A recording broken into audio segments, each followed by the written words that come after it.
trying to get the framing right as well as like the lighting, the camera setup, but it's a very bright day. It was actually gloomy out, so that's why I thought I would come out here in the big city. It went from literally, as though I was driving over here, it went from gloomy to really sunny, so now it's like super bright.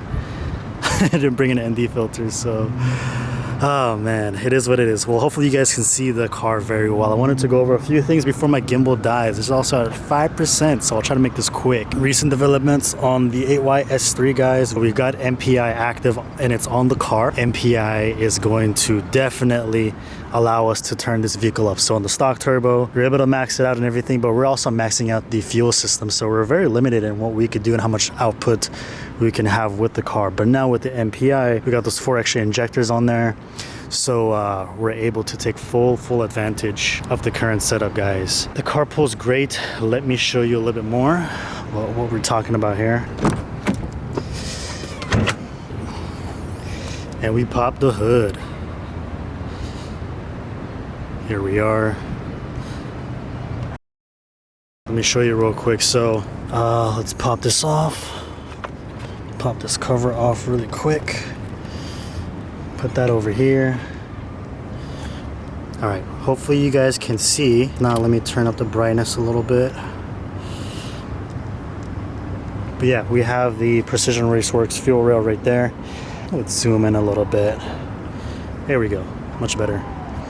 So a PR fuel rail. All right, so my battery died on the camera, so now we're back to the handheld. Anyways, let me show you guys a little bit more about what we got going underneath the hood here. So the first thing is the MPI fuel rail, as you can see right there. Still using the factory lines. I'm gonna see how that does with it. Had to remove the manifold to install this. Did all the wiring myself. It's actually not that bad if you've worked on these cars before. It's just very tedious. You're working in a lot of cramped and tight spaces. I will say that with the manifold, guys, removing it, there used to be this bracket on there that was really hard to get to. It was like a triple square. Those of you who have worked on the Mark 7s, you know exactly which bracket I'm talking about. The Mark 8, and at least the S3 for that matter, does not have that bracket, so that was like a lifesaver in terms of removing this entire manifold off. Usually that's probably like the hardest bolt to get to. So this one doesn't have it, but this also has its own tedious little quirks and stuff like that, especially dealing with like the sensors down here, just to remove everything and transfer it over, blah blah blah. But yeah, it's on there, everything's bolted up. Car seems to be boosting fine, so I'm assuming no boost leaks or anything like that. MPI fuel rail, pretty straightforward install. Plugging in those injectors, the wiring, pretty straightforward. You really just have to pay attention. If you can have some patience, you can do this stuff. So we got that bolted up. For the most part, it looks, you know, pretty stock. Put in this little extra line piece right here just to kind of like twist it, not put too much of a bend on this, even though it's kind of bending still. But what else are we missing out? Oh yeah, so the next thing, guys, the next thing is the turbocharger. So we've upgraded that as well. So straight to the point, I went with the EQT Vortex XL. This is the Mark 8 housing, so it's based off of the Continental turbocharger that you find on the Golf R, the AYS3.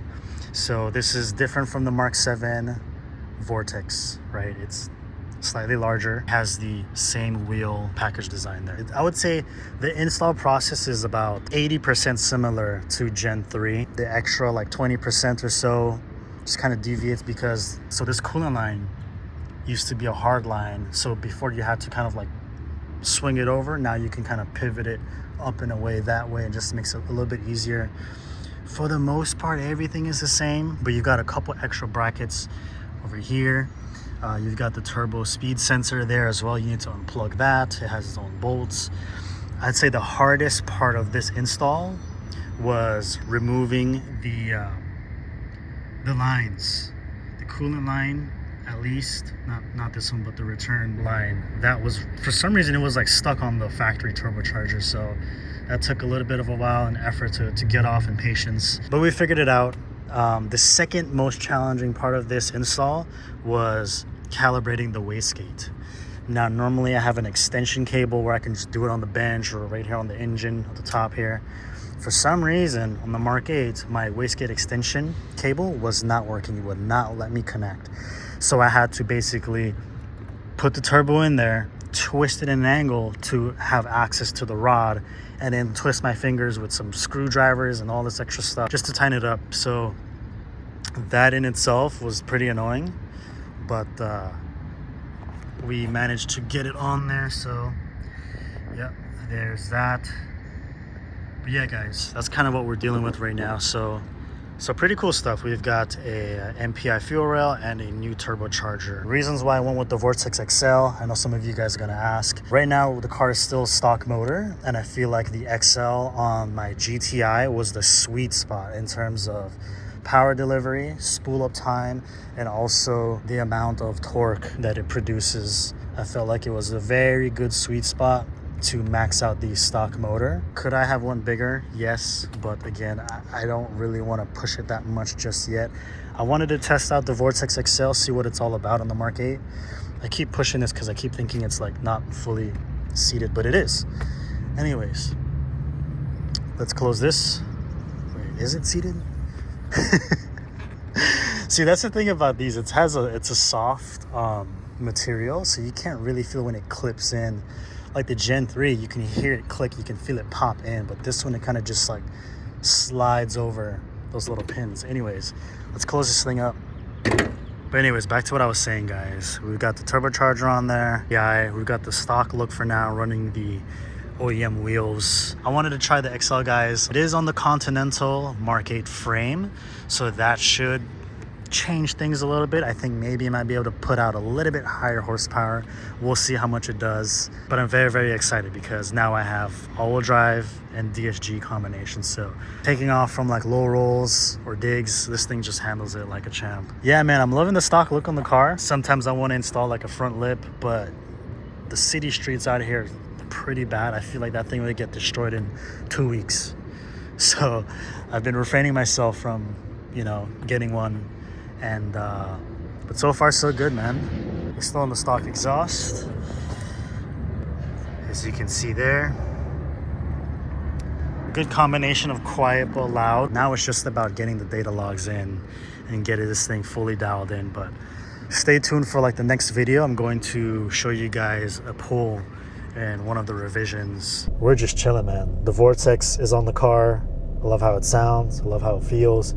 This thing pulls all the way to redline, to 7K, a little bit past 7. I mean, it's still pulling, so far so good. I am going to be hitting up a night in Mexico very, very soon, so stay tuned for that, where we really test this thing out and see what it can do. But as of right now, as you're watching this video, it's a medium-ish boost. It's not fully there just yet. Here, let me give you guys a quick, I know you guys want to hear it, so give you a quick shift. Let's throw it into dynamic mode. I'll show you really quick.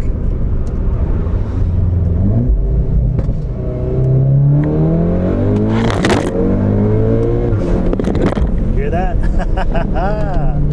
That's only half throttle, guys.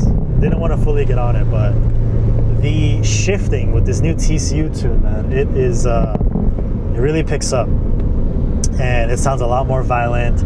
A lot more boom, explosion sound in between shifts, especially at higher RPM, 6K and above, man. It's just bam into the next gear. It's just so fun. Yeah, and another thing with the Tunezilla and whatnot, I am a beta tester right now, so there wasn't any actual like production map for my vehicle, my box code, my setup.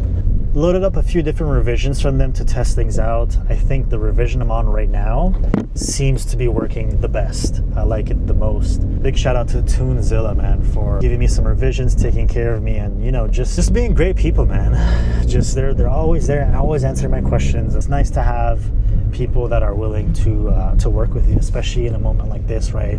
Being like a beta tester and whatnot. I love the TCU tune, and then shout out to EQT for the ECU tune. Ed is currently tuning this car right now. Again, we're on a medium boost, so we're not fully there yet, but we're getting things dialed in, and so far I'm loving the progress of this thing. I feel like it picks up and it moves, even as it is right now, like the vehicle and medium-ish boost. It already feels like my stock turbo setup that was kind of like maxed out. This already feels just as fast as that. We're not even fully dialed in yet, so it's crazy, guys. I feel like this setup has a lot of potential, so we'll see how it goes. I know I keep saying that, but it's because I'm really feeling this thing can do some work. And if you compare my older videos with the GTI, I had the Vortex XL, I had all this stuff, full bolt-ons, E85.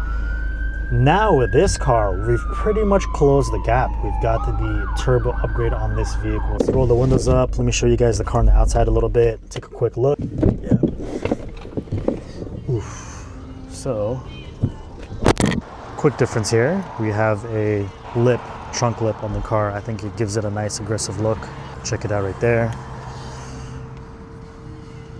This car is kind of like, on camera, it's kind of hard to pick up how nice it looks, but in person, the curves of this, like the lines and everything, it's very sharp. It looks really nice. I do think that the black trunk lip here makes it look real dope.